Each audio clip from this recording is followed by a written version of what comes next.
All right, thank you for renting the Vengabus. Here it is in all its glory. The first thing you might notice is that it is rather tall. It's just over 9 feet tall. It's 9'2" for its clearance, so that is a little bit too tall for some drive-throughs. So be careful and just keep an eye on the clearance on bridges. It's probably not going to be an issue for bridges. Moving on. And go over here. The fuel is on the driver's side, and this takes regular unleaded. Unlike some vans, this is not a diesel car, so regular unleaded. We don't need premium or anything like that. Regular is totally fine. And just make sure you get it nice and, you filled up gas probably if you're driving. Make sure that's closed. And moving on to the other aspect of fuel in the van is our diesel heater. So this does use diesel, not gasoline, so please make note of that. Very important. And we have our gas can here. So this, you can fill this up in most states. I think New Jersey maybe you're not allowed to fill canisters like this, but so it goes. We're currently using off-road diesel. You can see from the red tint, and that's just the same as regular diesel, except for it doesn't include road tax in the price because we're not using it for propelling a vehicle.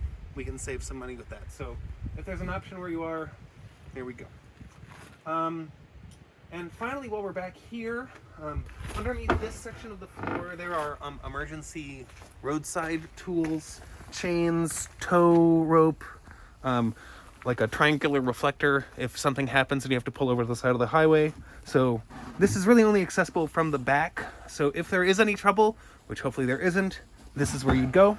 And quick note, the chains, those would go, if you need them, they go on the front wheels. This vehicle is front wheel drive. The ProMaster is not known for its quality as an off-road vehicle, so just exercise caution. Avoid mud. If you also look underneath, the actual clearance isn't that big, so if there's like big ruts in the road, you might bottom out. So like I said, not an off-road vehicle really. So be careful with our baby bus. And last but not least, in here, if you look under here, you can see the telescoping support for the table. This can raise, but when driving, we want to keep it down just because it doesn't like cantilever if you brake or accelerate, just because that puts undue stress on the mechanism. In summer camping, heat may be your enemy, but in winter camping, it's really important to have our diesel heater. And just one quick note, this does not require the car to be on. This runs off of that diesel tank in the back and off of our solar battery setup. So when you're parked, when you're sleeping, you don't need to be running, but we got heat right here. This interface, trust me, is awkward and confusing, but all that you need to know is on, off, up, and down, really. So here, if we look here at this interface, we can see there's the power symbol right there. You just press and hold that until it says on, and now the system will be warming up. And we also have this switch right here, which is just a little exhaust fan to make any fumes definitely go outside. So turn that on, flip the switch, you're good to go. If you want to increase heat, this button increases heat. This does not have a thermostat, it's just in the number of pumps of diesel per second that it does. So just get a feel for it and then turn it up or down until you're comfy. We generally have it at 2.3 and Yeah. We've been in like We've what been type down of like temperatures? 15, 16 degrees outside. And it gets like pretty toasty in here. It's pretty good. I mean, you can go higher than that.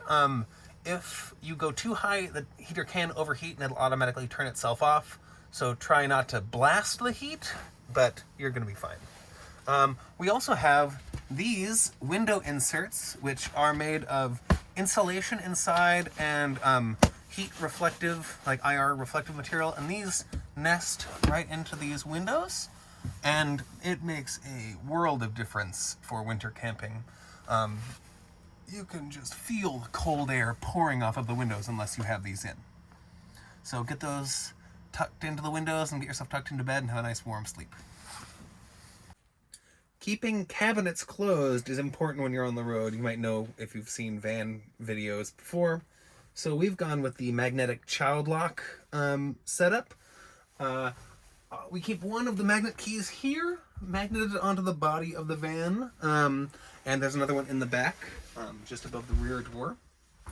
So the way that these work, on most of the cabinets in here have these child locks, and also the two larger drawers here. The smaller ones don't, because they don't fly open in transit.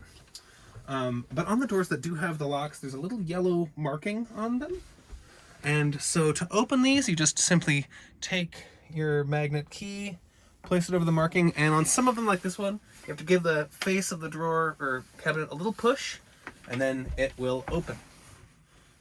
If you're parked up for a while and you don't want to deal with these things all the time, you can disengage the lock with this little toggle right there, and now it just opens normal. But before you hit the road again, make sure to put that thing back, because you definitely don't want to hear the sound of hot sauce falling all over everywhere in the back. So, flip that thing back, and then everything will be all right. Just make sure it gets latched. In case of emergency, hopefully never happens, we have the fire extinguisher up here above the cab, and also the fire alarm and carbon monoxide detector to keep you safe with the heater going and everything. So this is likely to go off if you cook in here, just if it's something smoky, but that's okay. There's the button, you can silence the alarm there, and a preemptive precaution you can take is to turn on the fan in exhaust mode, and that fan is controlled by this remote. There's also buttons on it, but there's a remote here, and you can turn it on, change the direction, air in or out, turn it off. And also in this cabinet, you may note cleaning supplies, lantern, and first aid kit. On the topic of cooking, in this second drawer, we have our induction cooktop, which you can just place on the counter here and plug into the outlet down here. And just for this to work, you need to make sure to turn the inverter on, which is down on the side of the bench. Just a couple of quick notes about that. The surface is glass and it remains hot for a while after cooking, so just be careful and make sure it cools down before you put it back away. Cookware lives inside of this large drawer, which you'll need to remove that cushion to access. And this is also one of the ones with a child lock. But inside of there we have the pots and pans, and just in case you haven't used them, they use this removable handle. There's one handle shared for all of these cooking implements. So just take that off, and then this lives in the cutlery drawer. And continuing on, under this cushion here, we have the fridge and freezer. You probably won't have to mess with any of the settings down here.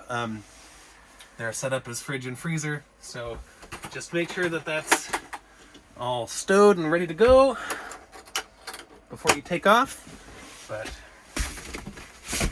that's that. So this is not only the bed surface, but it's also a convertible little dinette booth situation.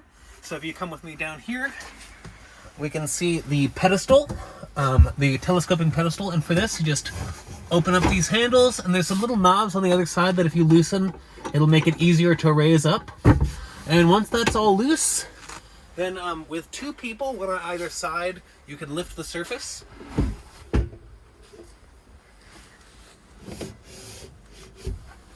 And tighten it back up and lock both of these.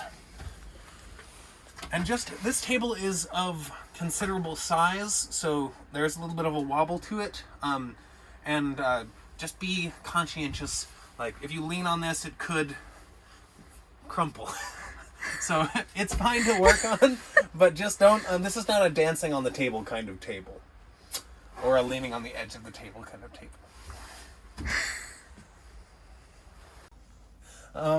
the electrical system is located behind this panel. This is the only one of these behind seat back storage areas that is not for actual storage. It's extremely unlikely you'll have to get in here. But if you do, for any reason, there's a little bolt right here that you pull out and that locks this door. And then there we have the electrical system. Oh, and the vacuum cleaner if you need to clean up any debris. But just in case, the fuse box is here, and there's information on what size of fuse would be needed to replace it if for some reason a fuse is blown. And also the inverter, if the batteries are low, the inverter will beep to let you know that it doesn't have enough power to run. So if you're running the cooktop after a very long day of cooking and you're running very low on batteries, you might hear a beeping coming from here. Do not be afraid. It's not the end of the world. You're just not going to be able to warm up your porridge.